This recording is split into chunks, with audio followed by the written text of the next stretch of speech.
Good morning, everybody, and welcome back to another episode of Coffee with the Critters. My name is Laura Joseph, owner of the Animal Behavior Center. We're an international educational center where we teach people all over the world through our live streaming services how to empower the animals and the people that care for them. We do that through our live streaming services, and you can find out all about those on our website, which is theanimalbehaviorcenter.com. You can also get in touch with me personally through my email, which I respond to each and every email myself, which explains why I may not be able to get back to you within 24 hours. That is Laura, Lara, at theanimalbehaviorcenter.com. So for those that may be new, have not joined us before, what we focus on here at the Animal Behavior Center is the science of behavior using B.F. Skinner's laws of behavior. We apply it to animals. Most of the time, animals can't speak. Many can. But animals do communicate through behavior, through vocalizations. They may not understand what we're talking about. So what I teach people how to do is understand animal behavior, how to change behavior and teach new behavior and empower the animal through enrichment using applied behavior analysis. So we have a lot to talk about today, and I have a very special guest on today, which is board certified behavior analyst. I'm laughing because I can see her face. Samantha Sarin, and I will go through a recap of this week, and then I'll bring her on and introduce her. And in her bio, she sells herself short on her amazingness because she is a behavior geek that I truly enjoy talking to and have had the honor to meet. So let's get started. Oops, I forgot to put my picture up here. Show and stream. There we go. So there's a picture of Samantha. She's going to be joining us here in a couple of seconds. And good morning, everybody. I see everybody popping in. We have Nita, Chantel, Joanne, Cherie, Sylvia. Good morning, everybody. And Judith over there on the other side of the pond. So a couple real quick things. Pay attention to the events. Events are starting to pick back up and get scheduled again, believe it or not. And you can find those on the Animal Behavior Center's Facebook page right here under events. You can also find those on our website. Pay attention to our email newsletter list. I am the one that does that, so I don't get it out on a timely manner every month, but you can join right here via the link on our Facebook page. And if you see this photo come through in your email, that's me. That's me. And that's my newsletter. And we always put a lot of content into our newsletters. Okay, this past week, what hasn't happened? Every week is something new here, which is why I love doing what I do. I love working with species of animals I've never worked with before because I don't understand what I'm seeing. And if I don't understand what I'm seeing, I am very careful because I want to make sure I don't reinforce behaviors I don't want to maintain or increase, and I do want to reinforce behaviors that I need from the animal. And we do that through offering choice, control, and complexity to the animals we work with.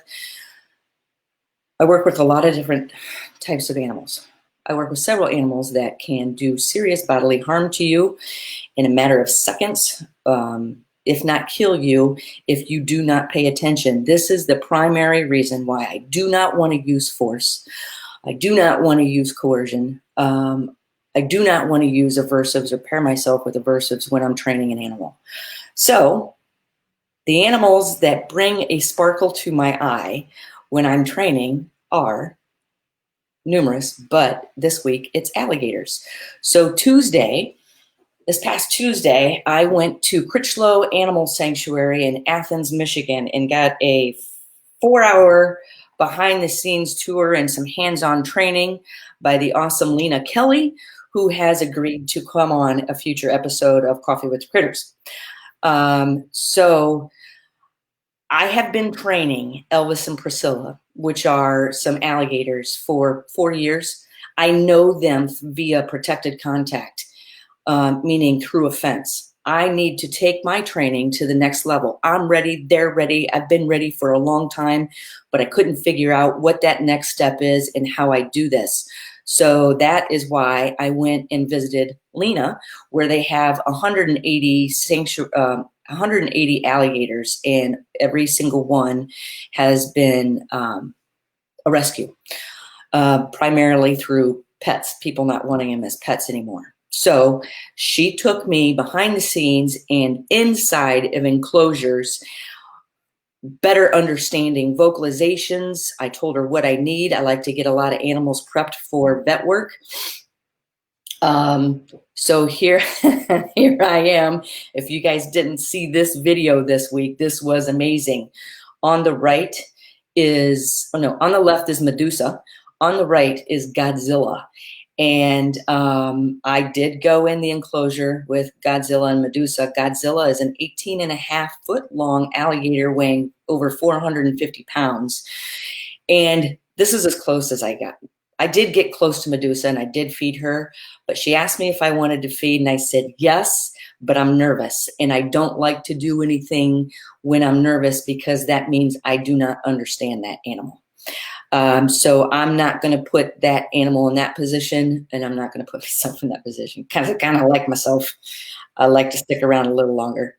So here is a photo that I snapped yesterday when I did. This is my 4th time this week going into the alligator enclosure with Elvis and Priscilla.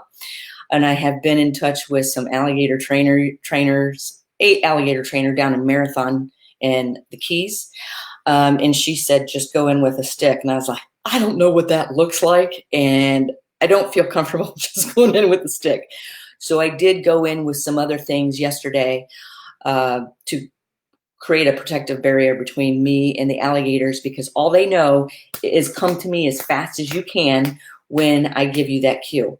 Well, now I'm in with them and I have nothing to stand behind. So they're coming to me as fast as they can. But now I need them to teach them stop and stay right there until requested to do otherwise. So I was able to do that. And here I'm using my stick as a cue for behaviors that I'm asking for.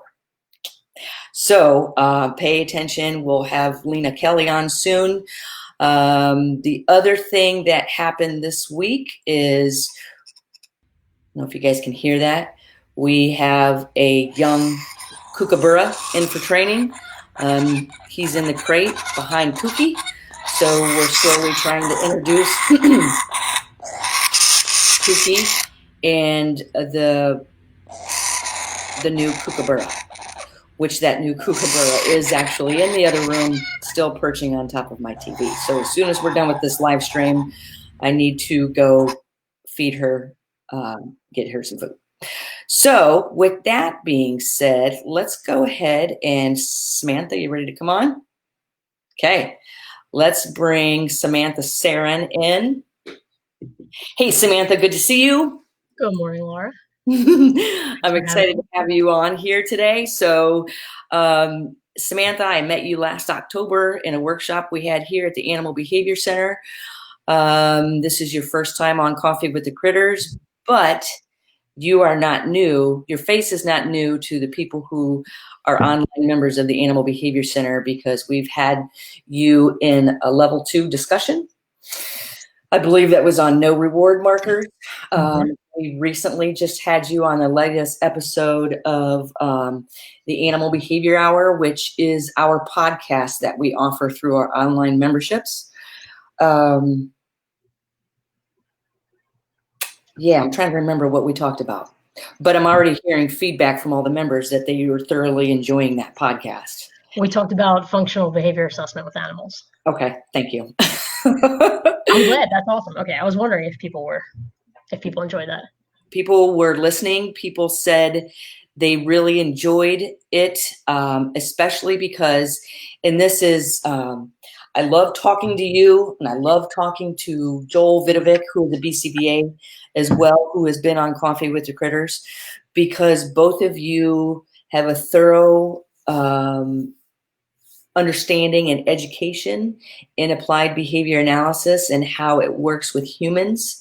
And I like to tie that in with how it applies, period, across the board. So I like talking to people who focus on behavior with people, because we can see in people who are joining, who are trying to understand how that works with animals, can start tying the knots. So before we get started, Samantha, I'd like to go ahead and read your bio. Okay. Okay. And I think you greatly what am I trying to say? You're much more amazing than what you say in your bio, but let me go ahead and read this. Thanks, Laura. What's that? I said, thanks, Laura. You're welcome. Samantha Sarin is a board-certified behavior analyst. Samantha began in the human services field over 12 years ago, working with individuals in intellectual and developmental disabilities, including autism. She is employed full-time with Brett Denovi and Associates, who I also follow on LinkedIn, and currently serving as an adjunct faculty at Rider University. She has been board certified for over 7 years and an animal lover since birth. Her first word was EO for Leo, her cat, when she was growing up. She is a fur mom to 2 cats, Wasabi and Tokyo, who I have seen behind the scenes in this last one. Climbing on my shoulder. And recently adopted a dog, Olivia. Yay. So welcome, Sam, for being on here for your first episode of Coffee with the Critters. Samantha, I'm sorry. Samantha and I have talked several times behind the scenes, so pay attention. You may be seeing a little or a lot more of her. So anything you want to say about yourself and your work before we jump in on today's topic, Samantha? Oh gosh. Just my usual disclaimer that I work primarily with people. So, I mean, with people. I work with people, not primarily. I work with people. So animals and the application of ABA to the animal population is a personal interest of mine. It's not something I do professionally. So it is not my area of expertise. Okay. So with that, we can get started on our topic, because I know we started talking about this when I was on a road trip home from New Jersey just a couple of weeks ago, from taking Sunshine out to a helping wing. And we discussed numerous different topics, because I wanted to have you on as a guest. And I don't know how we got started in talking about today's topic on luring, bribing, and shaping. But we did, and I said that may be a great topic for something like Coffee with Critters. So let's jump in, and we have several people online watching us live right now. Many people will be watching this replay as well. So those of you that are watching, if you have a question, let me know, and I'll bring it up. I'll post it here for Samantha and I both to see. So luring, bribing, and shaping are 3 things I see in the animal community. Obviously, you see these in your work with people as well, Samantha? Sure. Well, I think that's actually how this came up when we were talking about the no reward marker discussion. One of your level 2 members had asked me, because I was talking about errorless learning, and one of your level 2 members had asked if that was the same as luring, and I wasn't familiar with the term luring. So then you and I sort of started talking about the differences and the similarities in the terminology used. And that's when I think when we got to, let's talk about those things on Coffee with the Critters. Yeah. So luring and I've often said this, from an animal training standpoint and working with behavior, it's showing the animal the positive reinforcer in order to get the behavior. That's how I define it from my perspective. Do I use luring? Yes.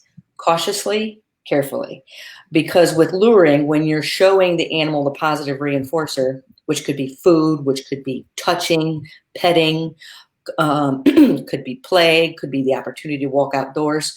When you show them the positive reinforcer in order to get the behavior, we can do this in the beginning during initial learning and shaping. But I try to fade out luring as fast as possible because the understanding of contingency isn't clear, where the animal has a clear definition or clear understanding. Oh, it's this that you want that gets me the reinforcer. Do you agree? And do you have anything to expand on that? That sounds right from what I was understanding of luring and how luring is used. So, like you're saying, there's the absence of the marker or the bridge that would clearly indicate to the animal that is the exact behavior that's being reinforced. And as far as with bribing and shaping, I don't think those three terms are necessarily exclusive of one another. So luring and bribing, we could get into the semantics there. But even with luring, you could be using shaping because the animal may attend to whatever that stimulus is, but not exactly in the way that you want them to. So you could even be shaping while you're luring. Yeah. So how about I give an example, and then if you can think of an example as well. You want a people example? Yeah. Okay. Yeah. I think this would be great for us to go back and forth, people, animal, people. Sure. Just to help bring a better understanding. So numerous ways I could lure. Just yesterday with the alligators. Okay. So I have my meat pouch on my hip and I'm feeding them with tongs that are about this long, literally, which is less than half the size of their mouth.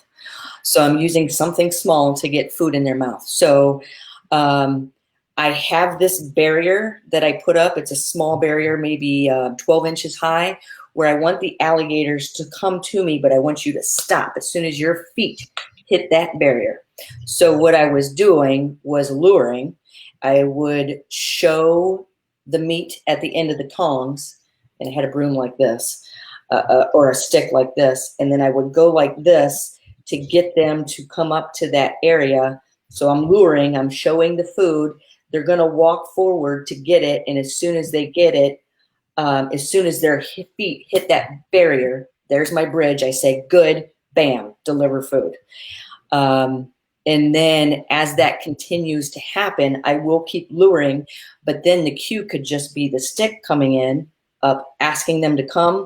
As soon as their feet hit the barrier, then I bridge, then I reach for the food and give the food. So I'm no longer putting the food, so I'm fading out the lure. Does that make sense? Was that clear? So I would say with people that luring and bribing, those are probably more synonymous because luring isn't something that we would typically use with working with people. So it would, I think, if you're gonna use luring with a person, it probably does fall more along the lines of bribing. Like, hey, let me show you this thing that I have that I know that you like. I need you to do something for me. So with bribing, we say the difference between, because a lot of sometimes people that are unfamiliar with the science will not understand how contingencies work and will often ask, like, well, aren't you just bribing, the kid or the adult learner to do whatever it is that you want? And the difference that we say between bribing and a reinforcement contingency is when that contingency is introduced. So if I'm establishing an expectation of this is the behavior that would produce the reinforcement, and then it's given, that's your typical reinforcement contingency. If I'm bribing, it's that contingency is introduced after I've already set the expectation and the expectation isn't being followed. So for example, if I'm working with one of my youth learners and I want them to come into the kitchen to set the table, using a contingency, the expectation is that they set the table and that they know that once they are finished setting the table, they can have a break, they can have a snack, whatever it is that would be what they were working for. That's all established ahead of time. Let's say that I don't have that in place and I I call the kid in and say, hey, I need you to set the table. And the kid's like, nah, I'm not setting the table, and starts running around and flopping on the ground and, throwing things around the kitchen. And then I say, hey, if you set the table, you can have a break afterwards, or you could have a snack, or I'll hang out with you. That would be a bribe. So the consequence is the same, right? The consequence for setting the table would be the same, but the difference is when that contingency was introduced. Gotcha. When that contingency was introduced, which would be before or during? Yes. Mm-hmm. Okay. One thing I want to say real quick, because I want to give an example of something that I think might be a bribe with an animal, and you tell me if I'm correct. I just posted, so all of a sudden comments stopped. So, and there, I don't know if you can see them.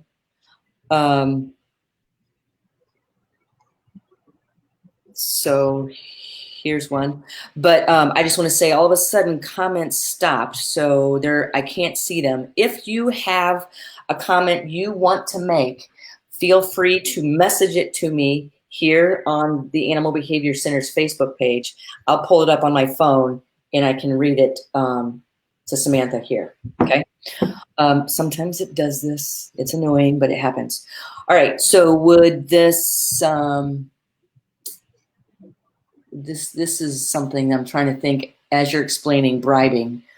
So one of my birds, Rocky, knows that this means can I pet? Okay. So I will use this. I believe I'm using it as a bribe. Okay. So, I will use this to in a couple different ways. I'll use this like, can I pet? I don't touch an animal unless I ask them for consent. Can I touch you? It's a way, depending on the animal, it's a very smart thing to do. But so say Rocky's on my arm and I want him to step up onto this perch. He already knows what this means. And when I do this, if I see his feathers fluff up around his beak, that usually means yes. Or I'll do this and you'll see him lean his head into my hand. Then I'll start petting. So I have him on my arm and I want him to step up on a perch. So I ask him to step up on a perch and he doesn't. But then I go, but I'll pet. And then you see him think for a second. Then he steps up on the perch. Then I deliver the reinforcer. Would you consider that bribing? Probably. Yeah. I mean, every time he steps up on the perch, does he get pet? If that's what he wants. Every time he steps up on the perch, we will deliver a positive reinforcer, whether that's a piece of popcorn, a pine nut. Sometimes just we try to identify his reinforcers before we ask the behavior. So, yep. So then I would say no, that's not bribing. The difference is if you're asking him without the plan to reinforce. Okay. So if you just want him to come up on your shoulder or step onto whatever, and you have no intention of providing reinforcement after he does that behavior, and then he's not doing it, and then you say, oh, hang on, let me remind you, or I'm going to give you this, or you could have that, then that would be more along the lines of bribing. Okay. But you probably don't bribe often, Laura, because you're so proactive in your approach that you like you said before, you don't ask a behavior of an animal that you can't reinforce. So I can't imagine that there would be many circumstances in which you would bribe. And I would say the same is for other BCBAs as professionals practicing, and then also for our well-versed parents. Like they know that if they are going to ask something, that they're going to need to reinforce it. Okay. The bribing comes in when you have it planned, so to speak. That makes sense. Maybe that's why I'm having a hard time figuring out a situation where I bribe. Yeah. Yeah. Because and I'll do this like with new volunteers. When I see them asking a behavior of an animal, they'll ask a behavior because they've seen me do it. And I always tell people, don't interact with the animals here. Take until you have time to settle in, observe, identify reinforcers. And we had this with a volunteer who was fairly new. She turned around and she called an animal to come to her.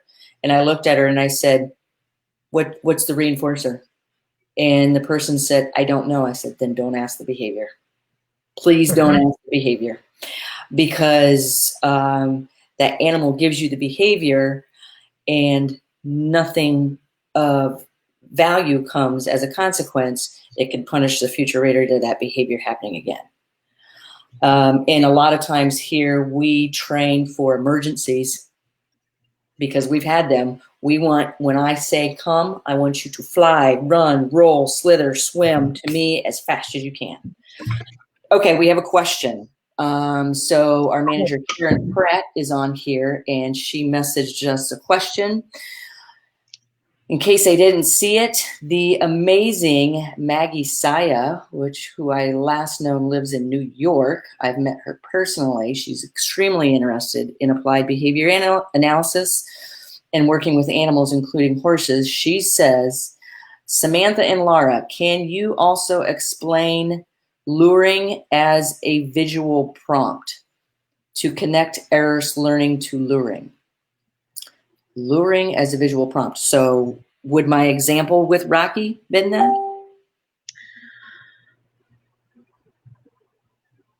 Maybe? Yeah, I mean, you're introducing a stimulus, which has become a conditioned reinforcer because he knows that means pet. How that would tie to errorless learning, you would need to introduce that almost immediately after you issue the demand. So, and I wouldn't say that would be a good one for errorless learning. And this is kind of what we got into with no reward markers, because with errorless learning for people, typically for us, that means physical prompting. So we're going to physically prompt the desired response. That way we know that it happens. Because with just using a visual prompt or even a model prompt, it may not necessarily, the learner may not produce the response. And then you're getting away from the whole errorless part of it. So with an animal, it would, I imagine, be the same kind of way that you'd need to physically prompt the response if you're going to use errorless learning. But as far as her question with luring as a visual prompt, again, I see, it gets very, you can get caught up in the semantics of it, because then I don't know that I would say that was luring, which what you were doing, because you were using a stimulus to encourage, to encourage behavior. Yeah, but not necessarily bribing with the example that you gave. So, okay. So for those of you that may be watching too, a prompt is, and this is how we use it in animal training and learning. A prompt is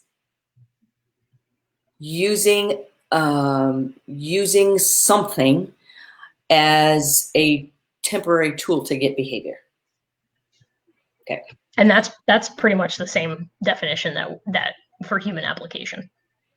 So, okay. So if I use the word come in a visual prompt at the same time, the animal knows to touch his nose to a finger target. So I can say come, and the animal's likely to come because they know touch this, and I'm pairing the word come with this, and then eventually I just drop this. So this is a temporary tool to get behavior. That is a prompt. Okay, we got another question. You ready? Sure. All right. Thank you, Karen Pratt, for doing this for us. And here's the thing.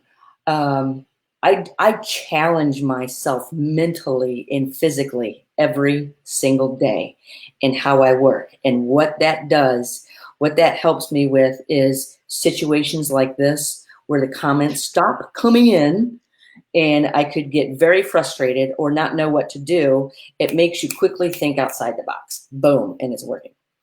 So a couple more from a top fan, Adrian Mock. Ooh, she's asking the question from a little bit ago. So I don't know exactly what she's referring to. Wouldn't that be a cue? Wait for a response? I'm sorry, Adrian, because it's come in so late. I'm not exactly sure what part of our past conversation we're addressing. Do you agree? Probably, I think is the answer to to that. I think that those again are interchangeable, at least in the way that I'm understanding them being used for the animal application. A cue or a prompt. We might say a discriminative stimulus. Okay. All right. We got two more questions. Sheila Linder asks or says, bribing for people is dependent on how much resistance you get after the initial ask, question mark. Set the table, comma, resistance, comma, then bribe. So it could be. You could look at it that way, absolutely. Yep. Luring is what you do with animals when they are initially learning. I will, if I'm going to lure, I will do it in the beginning and fast and drop that lure as soon as I possibly can. A lot of times I don't even lure. I am shaping right from the get-go. And it could be with, if I want, like I'll just stand in front of the, well, first of all, I observe, but I'll stand in front of the animal and condition the bridge. And I'll just sit there and go, good, feed, good, feed, good, feed, good, feed. And I'll do that for a short period of time, take a break, come back and do it again.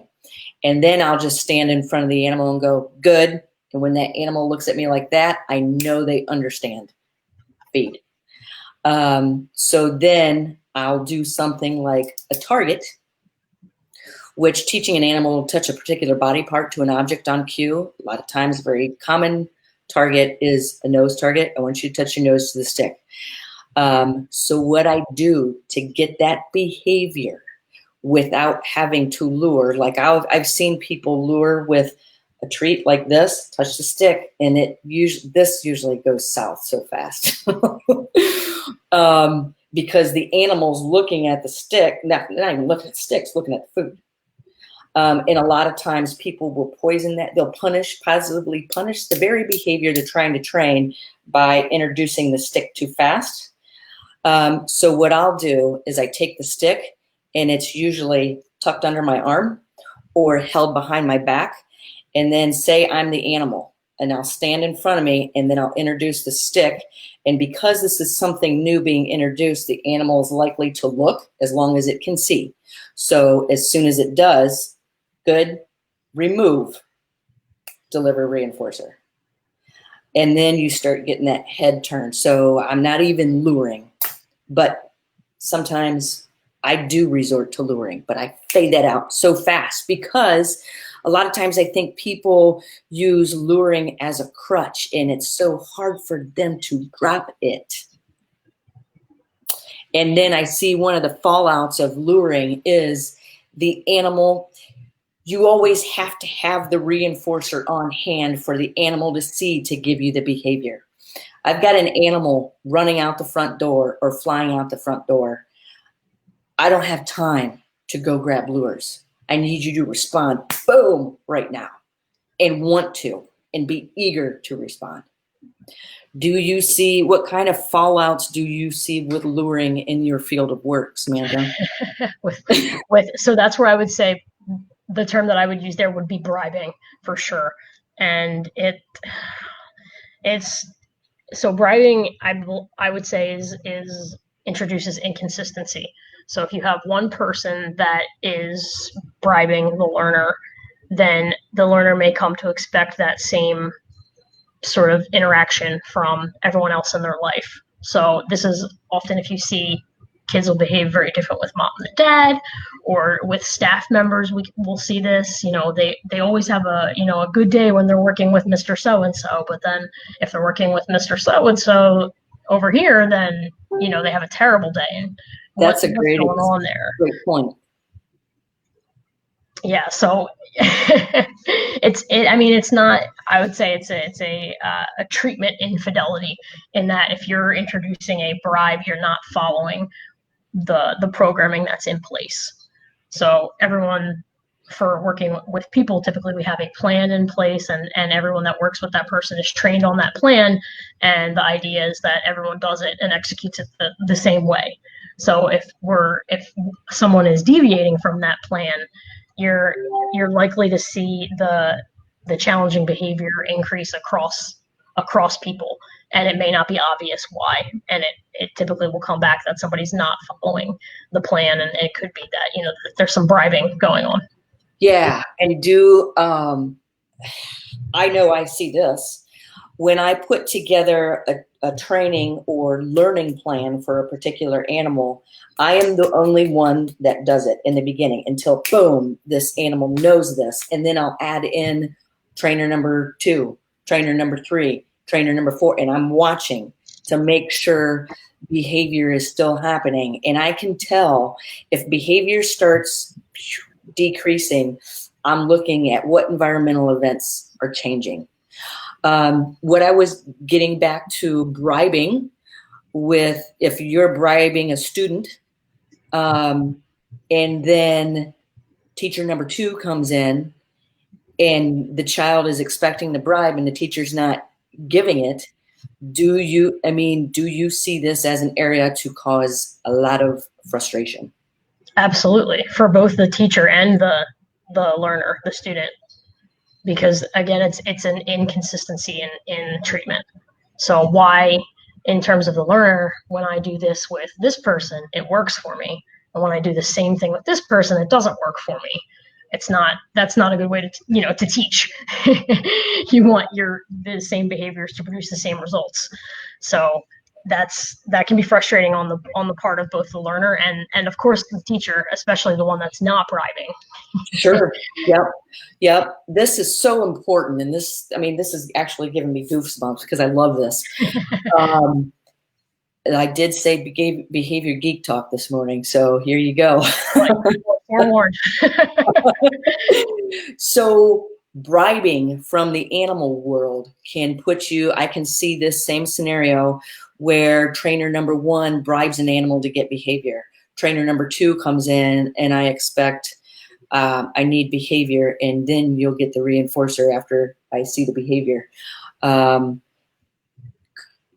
get you killed in our situation. And yeah. I would say in some of the individuals that I've worked with also, the potential for significant injury is there, for sure. We had a registered behavior technician that volunteered here for us, and she would, we did a lot of behavior geek talk here, but she would tell me some of the dangerous situations she would find herself in. Mm-hmm. And I'm just like, holy cow. Okay. All right. It's understandable. I see it. What do you do? Obviously be proactive versus reactive. Yeah, you want to try to not have those situations happen at all. Yeah, which is important in understanding behavior of the individual you're working with, so you can pick up on those subtle cues, often through mistakes you may have made in the past. If you've made a mistake and then you see a particular body movement and then an undesired behavior happens, the next time you see that particular body movement, there's your cue, boom, redirect behavior. Or that works. That's what I'm always paying attention to with interacting with animals. Mm-hmm. Okay, we got a lot of questions. Cool. I thought I saw, okay. Okay, this is kind of going back in the conversation. This comes from Kramer. Whoopsie. In exchange for this behavior, I am asking you get this visual equals luring, question mark. In exchange for this behavior, I am asking, comma, you get this visual equals luring. Why am I having a hard time understanding this? So yeah, it's tricky because again, it has to do with, I think, when and under what context as the person that's in charge, so to speak, of the reinforcement, under what circumstances are you introducing that reinforcement. So if for that example, I wouldn't say that was bribing if that's your original explanation, because oftentimes, I mean, think about that. That's how people operate, right? Like you want to know, typically, especially if it's something that you are not really interested in doing or something that you don't enjoy doing, but you have to do it. You want to know, like, what am I going to get out of doing this, right? Right. So Right. that it can be very helpful in terms of getting compliant behavior, explaining at the onset, like, this is, what's required, and then this is what you receive for completing this. And again, just in terms of everyday operating for many of us, that's how work works. We know what we're going to get paid. We know. Uh-oh. Sam, are you there? So that's outlined at the beginning, and I wouldn't say that's not bribing. That's establishing an expectation and following through with the reinforcement. Yep. Establishing, understanding, communication, learning, contingencies. The luring and bribing, I think that they're not. So again, they're not exactly the same term there. The closest thing, because we don't typically use luring with, I would say luring is more similar of a term in for people application to shaping. So if I'm going to lure, say I want to teach a kid to give me a high five, right? And I know that they already have a certain behavior in their repertoire that they can reach for something. So I might take a desired toy and hold it up by my hand, and then they go to reach for the toy, and I'm going to, reinforce that approximation. So I would say that would be like a lure, but that's also, again, shaping, I would say. So the bribing is when you're, introducing that contingency after your initial request hasn't been met. Yeah, and as you said in the beginning, it's depends on how well the behavior is understood prior to asking. A lot of things can go wrong. Yeah. Okay, we've got more questions, probably more questions than we're going to have time to answer. Oops. So Eva says the lure becomes a crutch for the trainer as much as for the animal is what you're saying then, correct, Laura? I'm saying it becomes more of a crutch for the trainer. It's a crutch. You don't need it. Drop it. Drop it without creating frustration. Because like Samantha and I said, it can be frustrating for myself and the learner, both. Okay, so the awesome Carol Peterson asks,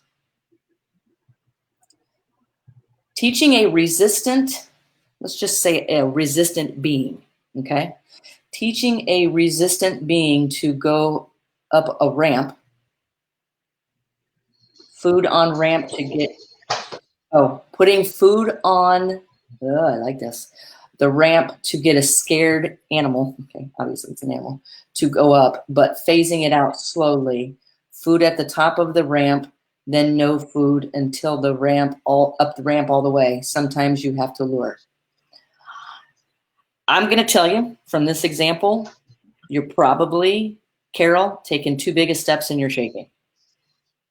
Too big of steps. If you're working with a fearful animal and you feel you have to put the food up at the top of this ramp to get a fearful animal to go up, a lot of times what I see, if you're taking too big of steps in shaping like this, let's make my ramp a little bit smaller so I can show you. Food, I'm assuming pig, okay? Food Food is here. You're going to hear all these type of vocalizations and see all kind of behavior here, such as turning head, looking backwards. When I'm seeing an animal turning around and looking backwards, they're not comfortable. Okay. And then you'll see something like, you'll hear all these vocalizations, it'll come up here and get this, but then it runs away from the very behavior you're trying to train as fast as possible. So I am going to say, taking two biggest steps in your training, in your shaping plan, which we need to talk about shaping. So I would just train touch ramp, good, reinforce. Touch ramp, good, reinforce. Then I'll get a couple reps, then ask the animal to go away. Ask to remove them from this ramp. In case there's any kind of stress, then you teach them, oh, I always have the opportunity to walk away. Then touch ramp with one hoof, two, good, size. Reinforce, ask to walk away. Three hooves. What was that? Sorry, Olivia just picked up a toy. Okay. Well, you're on coffee with the critters. I was squeezing it. Yeah, the critters are here for not for coffee. Okay, so do you agree, Samantha? So, yeah, and again, you see like the interplay of these terms, the luring and the shaping. I had to use a similar strategy to get Olivia to go into my new shower when I moved. So I put myself in the shower and had treats with me. And I saw the same thing, Laura, where she would come over, take the treat, and then retreat and consume it elsewhere. So I had to move out of the shower and just get her to come closer and closer and closer before I went back. It was too big of a step for her to just immediately come in the shower and consume the treat there. Perfect example. Because a lot of times when you take too big of steps in your shaping plan, if that understanding of contingencies is not there, the animal is fearful, you're going to pair aversives with what you're trying to train. And it's going to make your future work harder. And it doesn't need to be this hard. But most people are like, oh, we almost got the behavior. We're almost there. That's our reinforcer to keep pushing the animal. And then they don't want to take all these steps backwards and reshape out here because it's too far. So they've already got somewhat of the behavior what they want here. But I guarantee you that most of the time when you do that, it's going to take you a lot longer than just stepping back and get that animal confident and then boom, oh, you want me off up the ramp and I get a half a bowl of Cheerios. This is great. We see that a lot too with when we're working with kids or adults. If we sort of sometimes what we expect the learner to do and then where they're actually performing at, and it's very important to sort of meet the learner or the animal where they are. Like if they're, I think we'll get frustrated because I know they can do that, I know that they can do that, but there's a reason that they're not, and that's something that we need to adjust on our end rather than just continuing to expect that the learner or the animal meet what we're asking. If they're not, there's a reason they're not, and that's on us to figure out and to make adjustments, not on the learner or the animal to miraculously start performing. Yes, I love that, Samantha. So many times people, when working with animals, they're in that mindset saying, I know you can do this. I know you can do this. That's what they focus on instead of, why are you not doing this? Right. Mm-hmm. Why?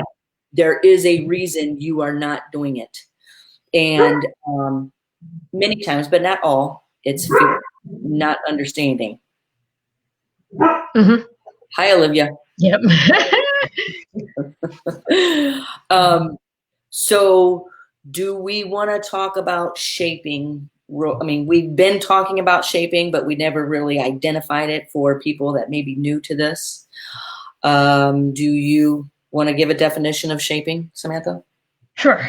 So shaping, the key thing that we say with shaping is the successive approximations. So if think about, what we would call a terminal behavior or the end goal, if I want someone to, walk across the room, let's say the end goal is from getting from point A to point D, we'll go with that for my example, right? So I want them to walk across the room. For shaping, and let's say, that there's stops along the way. For shaping, I would reinforce them getting from A to B, and then from B to C, and then C to D. So instead of reinforcing from A to D, because they may not and often will not just go from A to D, you reinforce those smaller steps along the way until you get into the terminal behavior. Perfect. And I'll give an example that we were just talking about in the Parrot Project, which is one of my annual live streaming services where we focus just on parrots. We have ones that focus on different species, but this one, okay, so start with what the animal already knows how to do. Where are they comfortable? So this particular video somebody posted this week was, I'm getting a beak target. So the bird, and she's moving the beak or the target stick over here, is going like this, but how do I get a foot target? She goes, every time, and I often tell people, I teach people, when you're teaching a beak target, come high. When you're teaching a foot target, here's my feet, come low. This is using environmental events to control behavior. The animal is often likely to lift their feet, and then you can, boom, bridge that. But she said, even when she's coming low, the bird is acting frustrated, and I think she was afraid it might start biting the target stick, and then you're pairing this with an aversive, and you've already got this behavior. Now you're probably going to start punishing it by pushing it too far down because the bird doesn't understand. So she also said, I asked her, what are you using as the reinforcer for the beak target? So bird's going like this. She goes, I rub his foot. And I was like, beautiful. So you smile because you know, bingo, where do we begin with this? That is where you begin. So she goes, I'm rubbing his foot as the reinforcer. So I said, we need to get him to just lift his foot slightly, take the target out of it right now. Boom, get the target out of there. And this is where people take too big of steps in the shaping plan. So identify the behavior, a behavior that you're already getting. So I told her, I said, stop short on rubbing your bird's feet and just go like, so say you go like this, do this over here, the bird is likely to put his foot over here. So when you see that toe lift, bam, bridge, then move in, deliver reinforcer. So then this becomes contingent. You can put your hand over here, bird starts lifting foot, bridge, deliver reinforcer. Okay. I think that's a great example of where do you begin teaching a foot target. So get it to lift one toe, two toes, and then start asking. There's your successive approximations. You get this, and shaping is differential reinforcement. Yep. Mm-hmm. So once you start getting 2 feet lifted, don't go back to just once, because many people do like, oh, okay, well, that's close. I'll reinforce that. Well, now you're teaching confusion. Which one? And then from the learner's perspective, with a beak that has 800 pounds per square inch or 1,200 pound per square inch pressure, you're now introducing confusion into what you're asking. And when you have a confused animal, a whole plethora of behaviors can develop out of that, such as lunging, biting, running, flying the other way, or choosing to not even engage in your training session. Mm-hmm. We see the same thing with humans. If Yep. we're not sure exactly what we're asking or what we're looking for, what we expect, that frustration will definitely appear and will, present and manifest behaviorally. So we'll see aggression, we'll see disruption, we'll see all sorts of things that we don't want to, because the learner isn't sure, what to do. Yeah. So there's many different tactics, techniques, approaches, and it's all individualized. one example I give is not every species of animal is the same within that species. Every animal is an individual. And I heard this on a podcast a long time ago, and I keep using it. And it was a beautiful example. And this is probably more coming from your end than my end, because Sarah is in my 4th grade class does not mean every Sarah is going to act like this Sarah. So don't get stuck in that pigeonhole and do you and your learner a disservice by assuming everyone is the same, because obviously we're not. Okay, well, we've got 3 minutes left. Anything you wanted? Samantha, I can't thank you enough for coming on today. This was amazing. I love being here. I love talking to you. Yep. I love talking to you as well. Totally behavior geek talk, which is, people always ask me, what's your biggest passion? And I don't know if it's ABA or if it's working with animals. If I can say ABA and working with animals, there you go. Yeah, there you go. Yeah. So Samantha, if anybody wants to follow the work you do or get in touch with you, you would like to tell them to feel free to reach out to you on LinkedIn? Yeah, if they want to reach out to me specifically, they can get me on LinkedIn, or they can shoot me a message on Facebook, or if they're interested in ABA and the science, follow the company that I work for full-time, Brett Novine Associates. We have YouTube channels, and we post a lot of content up about ABA. Yeah. Yep. I follow Brett. I follow you guys' work. I follow you. I think that's how we knew about each other, was through LinkedIn. Yeah. Absolutely. Yeah. Somehow you came up on my LinkedIn and I started following, and it's been progressive from there. Yeah. So Joseph fandom. Samantha and I have talked a lot off the live streams, and we may have a couple of things coming to you guys that you may be very interested in. So stay tuned. Before we end, Samantha, I'm just going to post a couple of things real quick. Cool. So if you like some of what you've seen today, this is a lot of what we do within our memberships, which are species specific. You have species specific, which is the Parrot Project, the Pig Project, the Deaf Dog Project, what have you.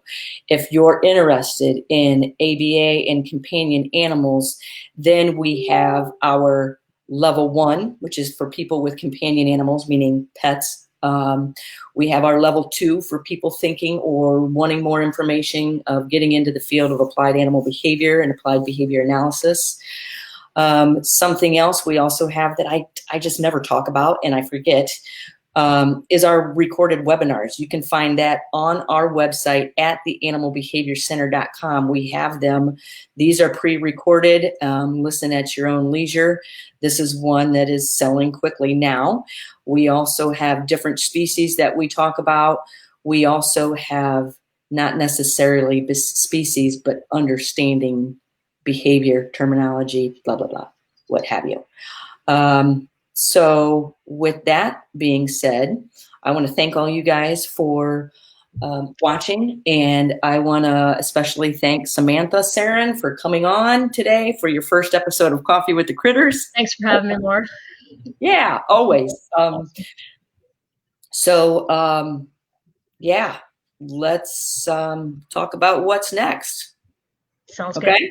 All right. As soon as I hit end, Samantha, this is going to disconnect us. Okay. All right. Cool. Happy Sunday. Thank Happy you. Sunday. Thank you, everybody, for watching. And also, Samantha, if you want, once I end this live stream, because there's so many questions and they didn't show up, feel free to go on the Animal Behavior Center's Facebook page and answer whatever you want. Okay. There's some fun for me Sunday. I know. I'll see you in there as soon as I end it. I'm on it too. Bye.